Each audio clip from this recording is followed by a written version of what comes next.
Steel plant close చేయించారు, ఇంకో పక్క గుడ్డు మంత్రి గారు ఉండేవాళ్ళు. ఆయన ఏం మాట్లాడతారో ఆయనకే తెలియదు. అలా చేసి ఋషికొండను బోడుకొండ చేసేసి అన్ని అక్కడ ఉన్నటువంటి వ్యాపారాలు వ్యవహారాలన్నీ కూడా సర్వనాశనం చేసేసిన మీరు ఈ రోజు ఉత్తరాంధ్ర గురించి, ఉత్తరాంధ్ర మంత్రి గురించి, ఉత్తరాంధ్ర అభివృద్ధి గురించి, మంచి చెడ్ల గురించి మీరు మాట్లాడుతున్నారంటే సిగ్గుగా అనిపించట్లేదు మీకు? ఈ రోజు ఉత్తరాంధ్ర అంటే మీకు మేము వచ్చి స్టీల్ ప్లాంట్ ఓపెన్ చేసాం. ఈరోజు మేము వచ్చిన తర్వాత ఈరోజు గూగుల్ సంస్థ అంటే ఏమనుకుంటున్నారు అసలు మీరు? అట్లాంటిది వైజాగ్ వచ్చింది గూగుల్ సంస్థ మా చంద్రబాబు నాయుడు గారి వల్ల, మా లోకేష్ బాబు గారి వల్ల ఈరోజు గూగుల్ సంస్థ వచ్చింది అని అంటే తలెత్తుకుని గర్వంగా మేము ముందుకెళ్తున్నాం. ఈరోజు అనకాపల్లిలో ఆర్సిలమెటల్ వచ్చింది అని అంటే మీ ఉత్తరాంధ్రకి అది ఎంత మంచి ఇది.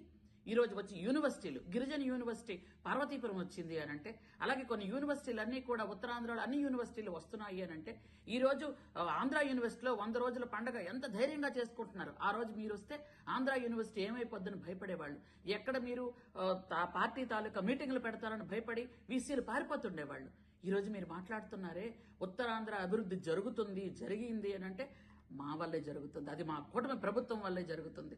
ఈ రోజు మీరు ఆ ఋషికొండను కొట్టించి బోడుకొండ చేసి దాని మీద ఎందుకు పనికి రాకుండా ఒక బిల్డింగ్ కట్టారు. ఈ రోజు ఆ బిల్డింగ్ చూస్తేనే భయపడుతున్నారు అందరూ. దాన్ని ఓపెన్ చేయాలంటే భయపడుతున్నారు. దీని రెంట మనం కట్టుకోగలుగుతామా, దీన్ని మనం మోయగలమా అనే భారంతో అందరూ చూస్తున్నారే. ఈ రోజు ఏదైనా ప్రతిదీ కూడా ఐటీ హబ్ అంటే విశాఖపట్నం కనిపిస్తుంది. విశాఖపట్నంలో అందరూ కూడా మంచి వాళ్ళు అని అందరికీ తెలుసు. ఆ మంచితనాన్ని మీరు చాలా దౌర్జన్యాలు చేసి వాళ్ళందరినీ భయభ్రాంతులు చేసి విశాఖపట్నాన్ని దౌర్జన్యంగా దోచుకున్నారే మీ జగన్మోహన్ రెడ్డి అనుచరులు. ఈ రోజు ఇంకా మళ్ళీ ఉత్తరాంధ్ర గురించి మొసర కన్నీళ్లు కారుస్తున్నారు కదా. ఈ రోజు మళ్ళీ చంద్రబాబు నాయుడు గారు ఈ రోజు అనకాపల్లిలో ఇంకొక శంకుస్థాపన జరుగుతుంది. మీకు ఇవన్నీ కనిపించట్లేదా? ఇవన్నీ చూడలేకపోతున్నారా? లేకపోతే ఇవన్నీ చూసి కడుపు మంటతో మాట్లాడుతున్నారా? అసిడిటీ చాలా ఎక్కువ వచ్చేస్తుందండో మీకు అందరికీ. కాకపోతే చూసుకోండి, ఉన్నటువంటి మంత్రులు గాని అక్కడున్న ప్రజాప్రతినిధులు గాని మిగిలిన వాళ్ళందరూ కూడా ఉత్తరాంధ్రాని పూర్తి స్థాయిలో అభివృద్ధి చెయ్యాలని ఒక కంకణం కట్టుకొని ముందుకెళ్తున్నటువంటి బ్యాచ్ మేమంతా.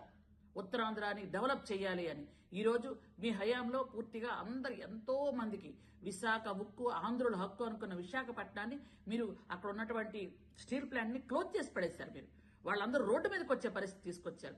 ఈ రోజు మోడీ గారి సహాయంతో ఈ రోజు మనం చక్కగా స్టీల్ ప్లాంట్ ఈ రోజు పనిచేస్తుంది అంటే, లాభాల బాటలోకి వెళ్తుంది అంటే ఎవరి వల్ల? మా చంద్రబాబు నాయుడు గారి వల్ల కాదా? ఈరోజు మీరు మళ్ళీ మాట్లాడుతున్నారే సిగ్గు లేకుండా. ఎలా మాట్లాడుతున్నారు? ఏ విధంగా మాట్లాడుతున్నారు? మీకు ఏవైనా రాజకీయం చెయ్యాలి అనుకుంటే మీ ఇంట్లో రాజకీయం చేసుకోండి, మీ పార్టీలో రాజకీయం చేసుకోండి.